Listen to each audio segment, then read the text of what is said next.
Who are we, and what is our genesis as a species? Let us begin with some principles of cosmic design and order. As per the information on the CDT, standing for Cloister Dora Teora plates, the original undistorted pre-Thothian emerald tablets of the Emerald Covenant from Sirius B, our galactic center. Source downloads itself perpetually in streams of pure consciousness are manifested as 24 God seeds, species lines. So we had a 24 God seed consciousness stream to create our time matrix. And one of them was the angelic humanoid line. Then there was the reptilian line. There was the cetacean line and so on. Lots of different lines, and they're all from God. They're all from God's seed, and they have the God seed stream of consciousness within them. And they download, etc., their species line into the time matrix so that they can experience life in all the wonderful tapestry that they can.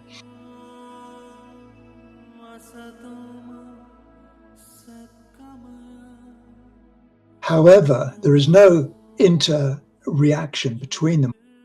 In other words, you're not going to be reborn as a draconian because those lines are separate. They're already set. However, the Melchizedek God seed line, the humanoid line, is the one line in our time matrix which has not been wholly corrupted. And it is the one line into which every other species may incarnate for other species lines who have lost their codes to recover them. Our story begins really around 250 billion years ago, as we understand time. In the deepest and yet most spiritually elevated parts of our Andromeda galaxy, a vast cataclysm occurred which destroyed the planet Arimathea, our Dimension 12 universal Stargate energy portal, through which the energies of God's source naturally flowed into all of the universes. The Andromeda galaxy is properly our original home galaxy, you see, not the Milky Way galaxy, which was within and part of the Andromeda galaxy, but which got shifted out of that space with Earth inside it. This massively destructive long ago event in our universe happened because two races of enormous technological power collided with egotistical intent, and in destroying whole planets in the cradle of Lyra, they lost sight of all they had ever known. In their grief and loss and shock and horror at what had occurred to their families and their worlds, they chose forever to oppose the natural life-giving dynamics of the cosmos. They blamed God source of the all that is for the disasters that had overtaken them. They became, through choice, the fallen, that the Bible actually refers to as the original sin.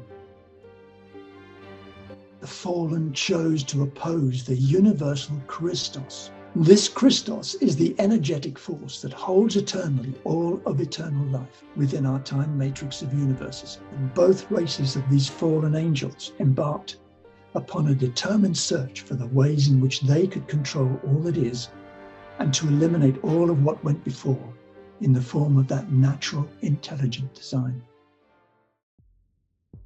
And so, as a result of cutting themselves off from source, they couldn't access the flows of source. These beings, who are extraordinarily technologically advanced, had to find an alternative energy source so that they would create the universes, because they couldn't replicate the original. The original cannot be replicated.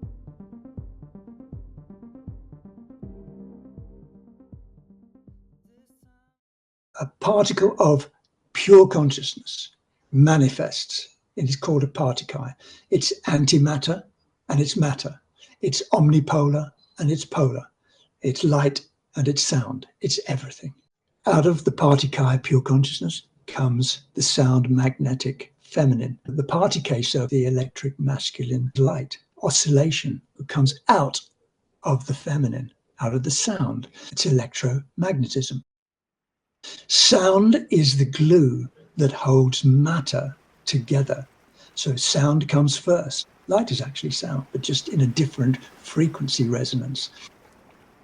That's the Tribeca light unit. They separate because electric moves, it's thrust, and the magnetic separates away. The masculine electric goes out in thrust, the feminine pulls back in draw. And then they go out, and then they come in, superluminally, fission fusion. They lose their quantum, and they come back together, aligning as one within the original pure consciousness particles, receive infinite energy, and they are regenerated. That's the tripartite, it's the union, and that's creation.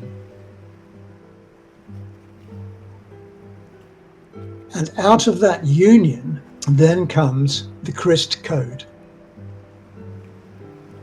which is an elemental, etheric, electromagnetic construct of standing wave fixed points of light sound, like huge columnar waves. The Krystalla is the feminine harmonic aspect within the Christ light structure, coming from the 7 base sounds Ka, Ra, Ya, Sa, Ta, Ha, La. Hal is sound in Germanic root language, and Halit is the name for mineral or salt crystal. Krystalla is the sound giving birth to the 12th dimensional Christ light. Ah, the first sound, streams through all 7 base tones.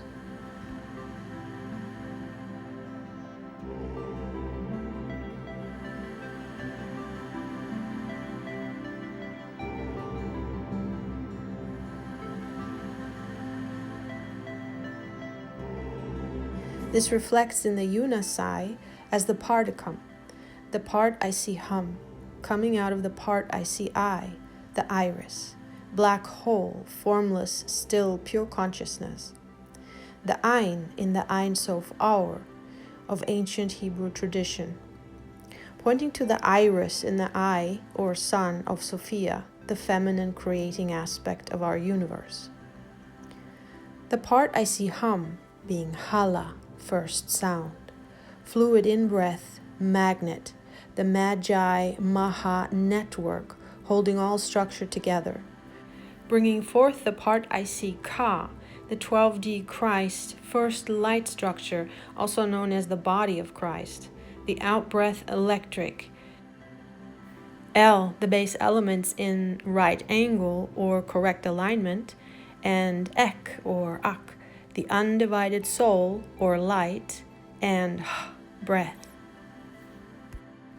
The 7 base tones of the Krystalla expressed in the 7 base colors of the rainbow, 7 notes of the octave, 7 tilt angles of the tetrahedron, and the 7 Elohim, or Elohim, the 7, respectively 9 because 2 are twins, base elementals of creation, harmonically aligned to first song. First breath, Ah. First sound, La, song, Ta, essence, Sa, flow. This is the flow of the cosmic crystal river. Ya, V, and E. Vod and Yod. The Yod-He, Vod-He Trinity code, which I showed in my previous code episode.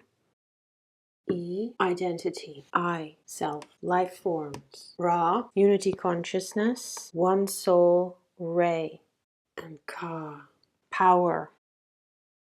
Out of the first breath comes the first sound, producing the first song, producing the essence that flows through all life forms as unity consciousness, as the one solar ray, the one light, and that is power. Life force that animates everything. The Cathara grid and the crystal spiral are a structure upon which our holographic universes and our 12-dimensional form-giving time matrix are created.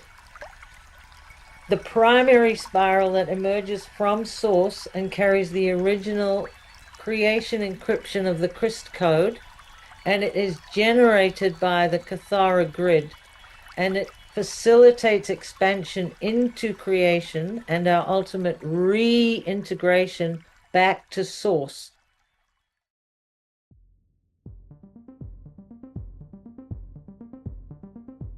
They created an artificial copy of that original, a phantom matrix of life.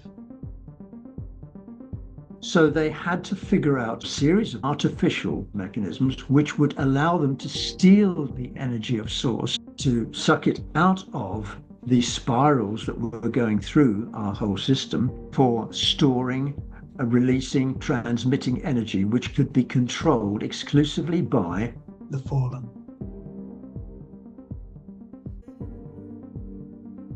So the Fibonacci spiral is an artificial intelligence mechanism which was created around about 150 billion years ago and was inserted into the grid's crystal river spiral so that it could suck energy out.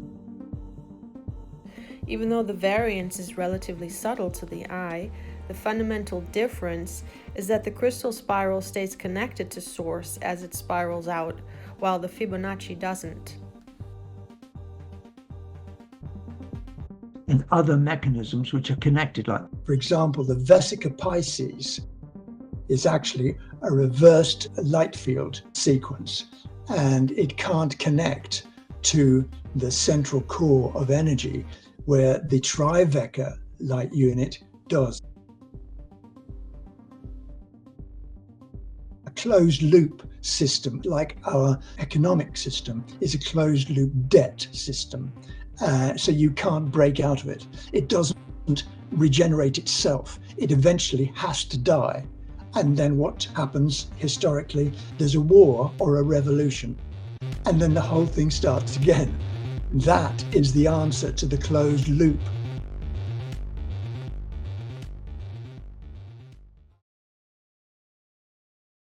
And the flower of life.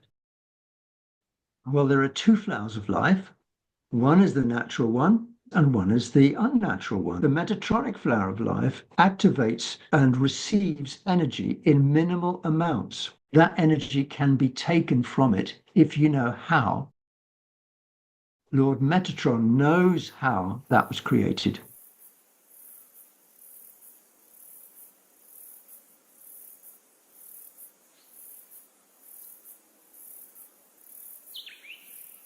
But the real flower of life, with all of those circles, are all attached to the center. That means that they are activating the whole energy of the whole system of our celestial natural design. But the Metatron doesn't have a connecting center with all of the other aspects. All of the other aspects outside that central position are not connected to the center at all and cannot receive the energies and regenerate itself. It's a fallen, finite system, and it is an artificial creation.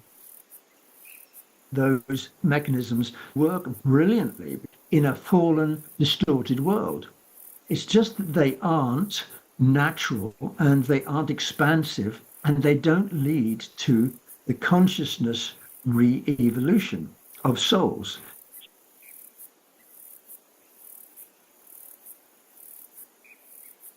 They lead to contraction and compaction, which is the exact opposite. They also created an alternative game, a game which involved victims and victimizers, force, fear, and the fall of freedom. The very opposite of the design for living created in the original. They even cut out of their own biogenetic makeup their 12th strand of DNA so that they could never again become the angels of God source. They therefore disallowed any of their race line from forever holding that 12th dimensional strand so that none could ever ascend into the higher domains of heaven.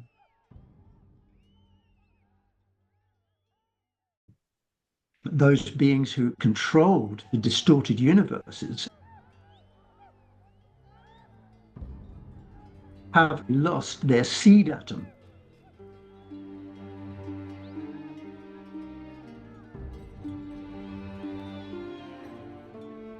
through the Azure. At the center core of the Cathara grid and the Crystalla in the Kryst. At the high heart or aquiline heart seat where the thymus is, connecting into the heart chakra. Because that Azure connection point allows us to receive all of the eternal energies that are flowing through. Now, if you don't have a seed atom, the spark of creation, you're in big trouble. You have to steal so that they could use it and they could be immortal. The fallen also, over time, became entirely patriarchal and exclusively acquisitive in using the outflowing creative powers of their once divine masculine energies. They learned to control and slow the nurturing, complementary, inflow forces of the divine feminine, so that it could not bring the balance of these two primal natural energies back into the universe. Throughout all of these huge wars of staggeringly powerful energy weapons and planetary and galactic destruction, a large collective of enlightened beings had formed an interstellar association of free worlds, sometimes known as the Guardian Alliance.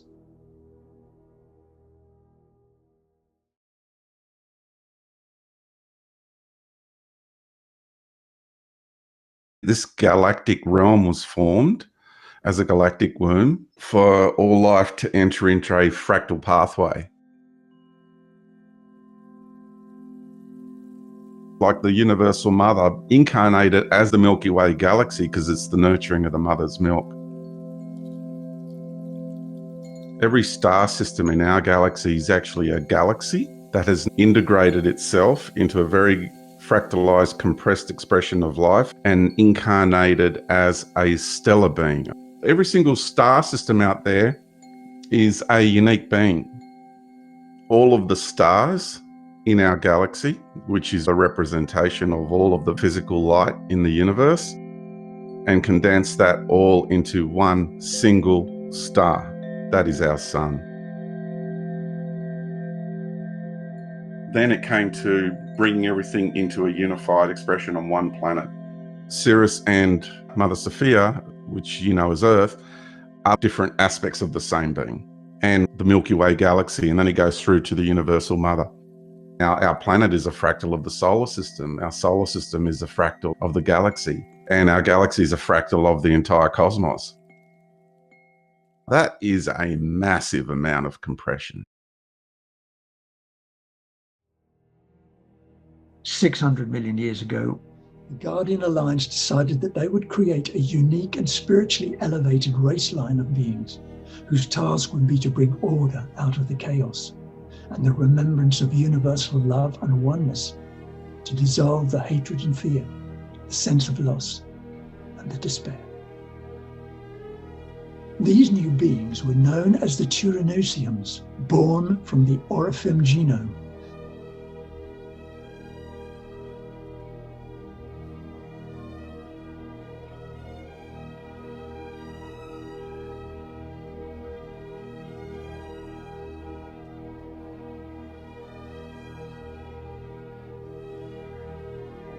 The most powerful and enlightened genome that the gestalts of enlightenment from beyond the 15th dimension could create.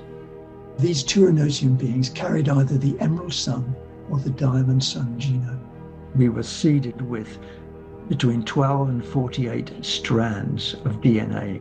We were the most advanced time matrix beings to be seeded with such high frequency DNA. This genome would manifest throughout our universe a biospiritual regenesis of all conscious life forms, and this process is the true evolutionary expansion for all natural life forms everywhere. This is how we evolve. These beings are your pre-ancient ancestors.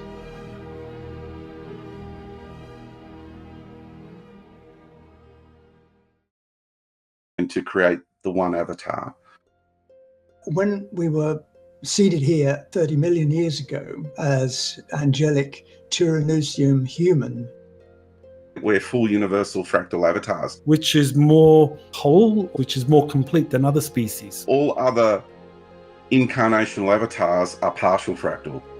Every cell in your body is a galactic realm. Every molecule is like a nebula, and every atom is like a star system. These avatar bodies have the genetics and the capacity to hold the entire universal intelligence and love and light within it. And we got it down to 24 groupings altogether, and 12 in the masculine flavor, 12 in the feminine.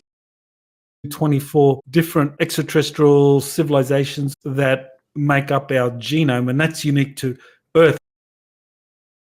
12 DNA strands were reflected in the structure of the solar system. So we had the 12 planets, and each planet was an archetypal theme of each strand of DNA.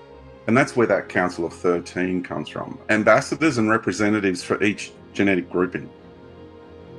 The density here has to do with the fractal compression. We're at the pointy edge, at the forefront of evolution in the universe.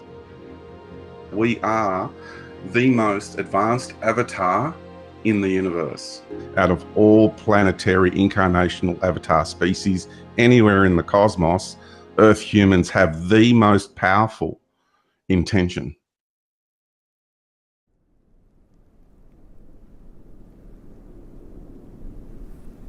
"12 tribes, multi-dimensional reference." You know, you go into another dimension in our solar system, other dimensions, and there's planets that exist in our dimension that don't exist in those dimensions, and planets that exist in those dimensions that don't exist in our dimension. But Earth is the only one that spans every single dimension.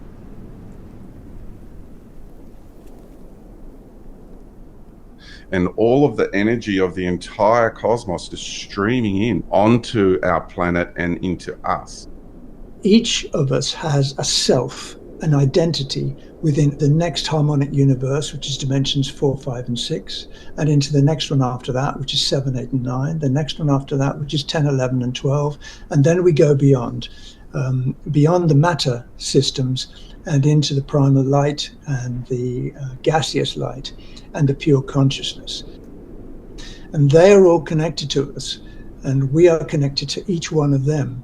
Of course, in our lowest harmonic universe here, dimensions 1, 2, and 3, it is very difficult for us now to communicate and connect with all our other selves, but they know about us.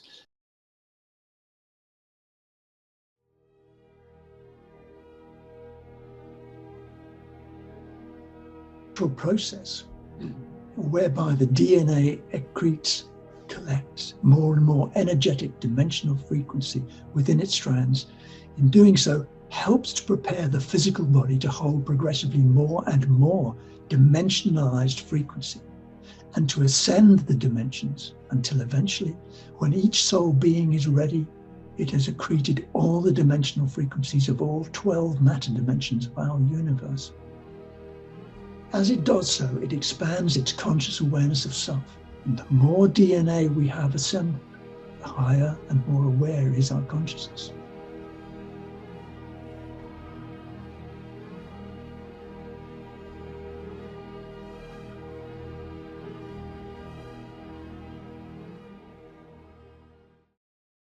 We're integrating our multidimensional nature into our fractalized, magnificent incarnational temples. Let's call it Project Earth, because this is absolutely not an experiment. Okay? This is an intentional process of integrating into unity through the fractal process. We are managing Project Earth. Angelic humans were seeded to be guardians, healers, and protectors of the Earth planetary system. But not just here, in many, many universal realms where the distortions were existing. It is you who are the angelic humans, guardians of the Christos and empowerers of the Christos realignment bioregenesis mission in our universal matrix.